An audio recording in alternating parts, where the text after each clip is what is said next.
Okay, so welcome back. We'll start with the course material in this video, and so this video will be sort of an overview of data mining and its importance, and don't worry about taking notes or too detailed information. The assignments won't really be about definitions and multiple choice. The assignments won't be like that. They'll be more practical applications. So this is more general information to wrap your head around what exactly this course is about. Okay, so one of the very important topics is, and I don't know if you can see how that highlighted or not, but data versus information. So what is the difference between data and information? Well, data is more of a raw form. So one of the things I posted on Blackboard was in the data area is some salary data of I got this off of a website, and I'm not sure what university or if it's even actually a real university, but this is an example of data. So one of the things I should mention beforehand is file formats. So CSV, it stands for comma separated values or something to that effect, comma separated something, I don't know. But it's basically it's just a raw text file, and each field is going to be comma separated. So that may not make a whole lot of sense. So here we go. This is, I opened it up in WordPad, and so this is an example. So these are typically imported into Excel because they fall into that kind of row column form that when you're working with spreadsheets. And it also turns out it's similar to the results you'd get in a database. So I think one of the prereqs for this course was working with databases. I'm not going to, if anybody doesn't have that prereq, it's not that big of a deal, but I'll sort of assume you guys have some at least passing familiarity with databases. So this is when you do a database query. This is the output you'd get similar to a database query. So this first line here is just the header. It's saying what the fields are. So the first field, it's blank, but it's really a unique ID for every single row. And then the rank, they're either professor, assistant professor, associate, and I think that's it. There may be others. And then the discipline, I'm not sure what this field is exactly. I'll have to look into that. Years since PhD, that's pretty self-explanatory. Years of service, that's explanatory. Their sex, whether they're male or female, and then the salary. So this is an example of raw data. If somebody handed this to you and then said, tell me some information about this, well, you really wouldn't be able to. You've just got a bunch of raw data. So information is sort of the processing of that data. It's getting useful things from that data. So one of the tools I have here, it won't be required yet. I may do a lab or something because this is actually very popular software. It's called R, and this is the IDE called RStudio. So if we have time toward the end of the course, R is a little more, I wouldn't say programming. It's more like a command line sort of thing. You run commands on the data. So I'll go ahead and don't let this scare you too much. This is just, I hope everything makes sense. This isn't really intensive programming. It's just kind of some command line stuff. But it's a good tool because you can quickly get a lot of information from data. So, and this is more of an example. So don't get too wrapped up in it if you don't understand this just yet. So I'm going to, there's a command or a function called read.csv, and so R can actually read a bunch of different file types. It can read a raw XLS file for Excel, and it can read, it actually has database connectivity, so you can connect directly to a database, but we're just going to be working primarily with CSV files in this course. So, and then what I'm going to do is I'm going to create a variable called salary data. I think most of you have probably had at least an introductory programming class where you know what a variable is, but if you don't, a variable just basically stores what's on the right-hand side of that equal sign. So I'm going to read that CSV, and then it's going to be stored inside of salary data. So what we can do is after that, we can get I'll just type it in.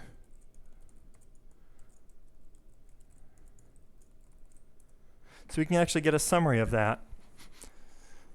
So before we had raw data, now we actually have some information. So say somebody handed you that data file and then you processed it through R, and then they asked you, well, okay, so with that data, what's the maximum salary? And then so there you've got some information about that. They say, what's the minimum salary? And you've got information.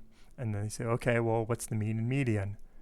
So that's the difference between data and information. And that's important in this course because a lot of times you'll be working with data, and that's your end goal, is to provide some useful insight to that data. And that's what really information is. It's taking data and providing some useful insight. We can run statistics on that data all day, and if we don't really produce anything useful, then what good is it? So going through the slides here a little bit more. Oh, and I should mention, well, I'll mention this a little bit later, but this is Safari Books. It's a service, and I think it's like $10 or $15 a month, and you can check out, it's almost like a library service. You can check out 5 books at a time. It has a lot of technical books, and so for any of you who don't want to necessarily purchase the book in hard copy form, you can sort of rent it using that. I use it a lot, so I usually have all 5 slots filled with technical textbooks of different sorts, but it'll work good for this course because with the recorded videos I can reference things in the book. But hopping back over to the slides here, let's scroll down a little bit. Okay, so one of the things I wanted to touch on with this introduction is pattern recognition. So one of the things you want to do with when you're taking data and transforming it into some useful information will be pattern recognition. And don't worry about it yet. That'll be something we handle a little bit later in the course. But one of the reasons you want to have information is that you can make predictions. And that's where the machine learning comes in, is you feed it data, it'll run some algorithms, and then you'll be able to make predictions on new data. So for example, with the salary data, you've got say 10 different jobs that you're applying to, and you get so many acceptance letters, and you want to figure out the job that statistically will pay the best. So what you do is you take all their raw salary data. I know that's a little unrealistic because they probably wouldn't provide it, but say you're at a public institution, say you're working for a university, and that information is probably publicly available, or you want to work for some government offices, and again, that's probably available. So what you could do is run statistics on that using some of these machine learning models and figure out, given your information, what you are most likely to make. And then of those, you can take obviously the one where you'll make the most money statistically, and then see what they offer you. So that's one of the uses for it. And some of the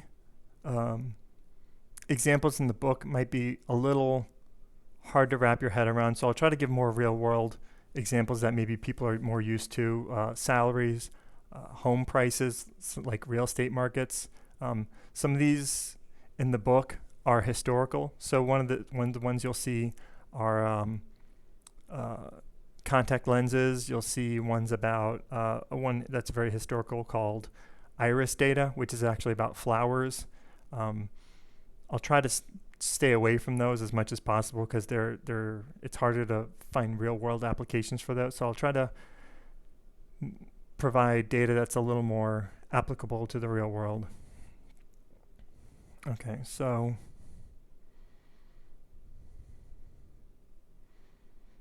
one of the things that actually one of the first types of machine learning and data mining that we'll learn is called a decision tree.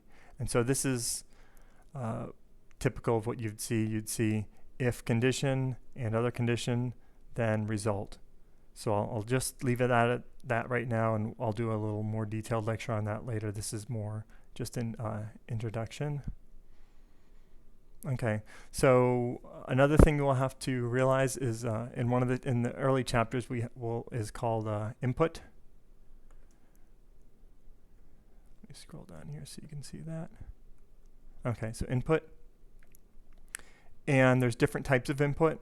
And so what you'll have to realize is sometimes you're working with numbers, sometimes you aren't. So in the salaries example of numeric data is the salary, the last field on the end here. And then you might have data that's not, it's classification data. So that might be this, this column here, their title. So we'll go more into detail on that once we get to that chapter. This is just kind of an overview and letting you get the feel for this course. Okay, and then here's a decision tree, and that's taking what you saw earlier in the course, or I'm sorry, early in the video, and putting that into a graphical form. And then here's what I mentioned earlier, is that iris data.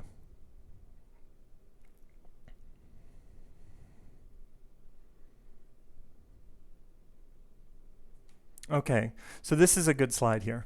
Domain knowledge. What domain knowledge refers to is, say I am, let's use the example of real estate home prices. And I don't have any expertise in real estate, but I might be an expert in data mining and machine learning. So a realtor or some other organization of some sort provides me with a bunch of raw data, and I process it and I run a bunch of statistics on it. What happens is it's good to have domain knowledge, because I don't know if the information I've gained from that is garbage or not. I don't know if it's actually useful. I might have a bunch of statistics about the average cabinet size for homes in a certain zip code. That may not be terribly useful. It may actually be really useful. So that's where domain knowledge comes in.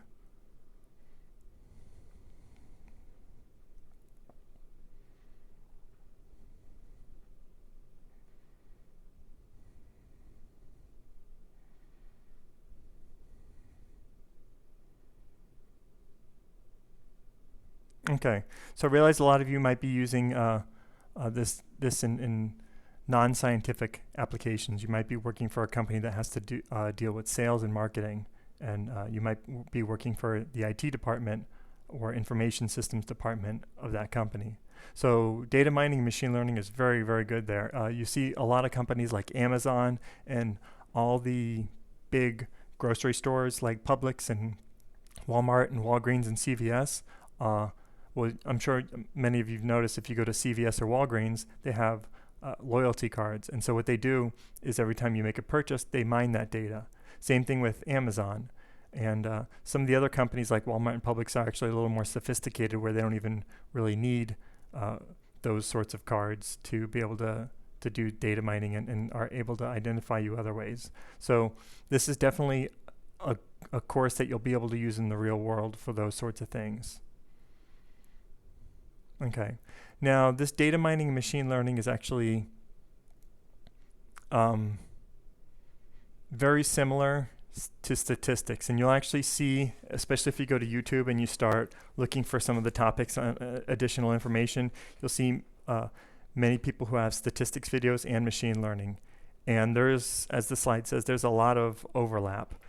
It's a little tricky because they're technically different things, but a lot of the software implements both statistics and machine learning. So an example of that is the software I brought up earlier called R, and even in Excel. So a lot of you are probably used to working in Excel, and that has a lot of people have written plugins to do machine learning, and Excel actually has a lot of built-in statistical functions. So something to keep in mind if maybe any of you have taken a statistics course, you'll see some of the things in this course that you've encountered before. If you haven't taken a statistics course, don't worry about it too much. I'll make sure to explain and give background to anything required for assignments or tests.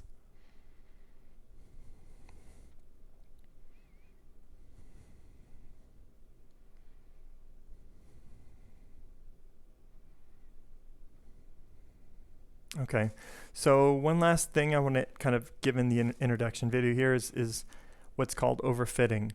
And sometimes when you're creating these data mining machine learning models, And one of the things I mentioned earlier in the salaries is say you want to predict the salary that you're most likely to get at that company. So you've got your 10 different companies, and you've created all your data mining models, and you want to figure out the one that you're most likely to make the most money at. What can happen is if you provide too much data with not enough testing, and this is a little bit of an oversimplification, what can happen is that your model isn't actually realistic. It's built completely on historical data, but it has no power for predicting future data. So that'll be a reoccurring theme in this course. Don't worry about it too much now. As I said, this is just all sort of introduction and high level. Okay, and then one of the things, especially for in this class, a lot of you will actually be, I'm sure, using this in the workplace and using it to actually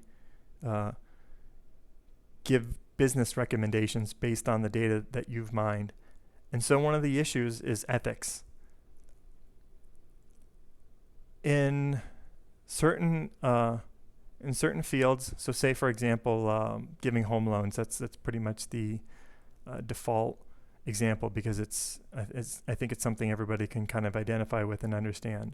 So say I have to give a loan, and I find that statistically a certain group is more likely to default on that loan based on either race or sex or some other data that comes out of the data mining. A lot of times there's laws that say even though that data may show up in your analysis, you can't use it. So there's certainly ethical and legal ramifications for certain areas. So something you have to keep in mind. And one of the things you can actually do sometimes is you can sort of infer say sex or race from other statistics. So say for example, if you base it on a certain zip code, and I'm giving a home loan, and I say, okay, I'm not going to incorporate race or sex into my model, but I'll incorporate zip code. But if it turns out that the